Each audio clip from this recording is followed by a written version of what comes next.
எல்லோருக்கும் வணக்கம். ஒரு துறவி ஒரு ஊர்லேருந்து இன்னொரு ஊருக்கு தன்னுடைய சீடர்களோட பயணம் செஞ்சிட்ருக்காரு.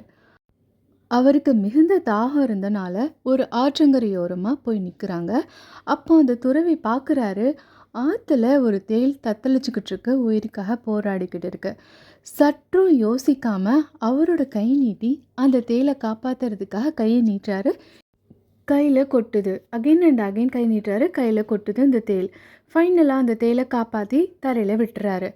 ஸோ அங்கேருந்து சீடர்கள் கேட்குறாங்க, "குருவே, அதுதான் கொட்டுதுல்ல. நீங்க எதுக்கு அகைன் அண்ட் அகைன் அத சேவ் பண்றீங்க?" அப்படின்னு கேட்குறாங்க. அதுக்கு அந்த துறவி பதில் சொல்றாரு, "கொட்டுறது தேளுடைய குணம். காப்பாத்துறது என்னுடைய குணம்.